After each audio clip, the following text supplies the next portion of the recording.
Good morning, for millennials. Ngayong araw kasama ko yung pamilya ko para tayo ay magkaroon ng family bonding dito po sa Torres Farm sa Naek, Cavite. Sinamahan ko yung aking anak, tapos yung aking bayaw, tapos yung aking asawa para kami ay maglibot-libot lamang dito sa aming family bonding sa Valentine's Day. Itong Torres Farm po pala ay matatagpuan sa munisipyo ng Orbaya ng Cavite na kung saan ang kanilang farm ay mayroon pong mga sikat na mga tourist destination po sa buong mundo tulad po ng Eiffel Tower na nakita po natin. So, marami pong pwedeng gawin dito tulad po ng paglakad-lakad kasama yung ating mga pamilya, tapos pag picture-picture. So, ayan po yung aking anak. So, busy-busy po sa kakalakad dahil gustong-gusto po talaga niya kasi dun po sa aming tinutuluyan sa Cavite ay hindi masyadong malaki. So, hindi po siya masyadong nakakalakad-lakad. So, dito po sa Torres Farm, meron din po sa mga Italian tourist spot na kung saan ito po yung nasa Rome kung nakikita po natin yung nasa video, inspired by Rome, Italy. Tapos ito naman po yung Italy, yung ating leaning of Pisa Tower. At nandito rin po tayo sa Hong Kong Disneyland na kung saan napaka-cute lamang ng kanilang Disneyland inspired na tourist spot. Ayan. Napakaganda rin po ng kanyang lugar para po sa pag-picture or mga pictorial na gagawin po natin. Ayan. So, tayo po ay tapos sa po doon sa iba pang mga tourist spot. So, ito napakagandang pagkakataon din para makabanding natin yung ating mga pamilya para magkaroon tayo na kumbaga getting to know each other pa.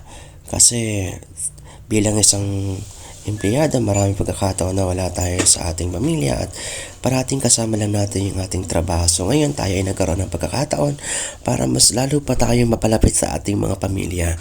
So, sulitin natin yung pagkakataon na ito. Tamang-tama, napaka-peaceful ng lugar. Hindi masyadong maingay. Wala masyadong tao ngayon dahil ngayon po ay weekdays.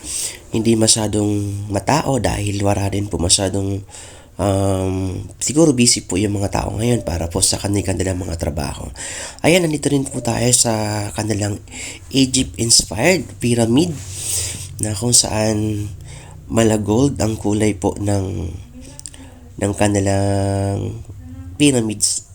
At sa gilid po ng pyramid na yan, nandun po yung ating Statue of Liberty na nakikita po natin sa paligid lamang. So, ayan, busy po sila nakaka-picture. So, marami rin po tayong mga ginagawa dito kanina. Dito po sa Torres Farm na kung saan tayo ay nag-picture-picture, nag-video-video para po magkaroon tayo ng mga memories po kasama yung ating pamilya. Ayan. Ito yung parang mini version ng lahat ng mga tourist destination sa buong mundo, ika nga. So, konti lang yung tao talaga ngayon. At medyo okay ang panahon din ngayon. Pero maya-maya umulan po kasi medyo maulap ang panahon. Pero naging okay naman kahit papaano. Ayan po yung sa Sydney, Australia. Yung isa sa mga sikat na destination po doon. Ito po yung sa India, Taj Mahal. Maganda rin yung lugar na to para sa mga gusto mag-swimming. Ito po yung ating sa Dubai. Isa sa pinakamataas na tower sa buong mundo. At nandito rin po yung ating sa Rio de Janeiro, sa Brazil.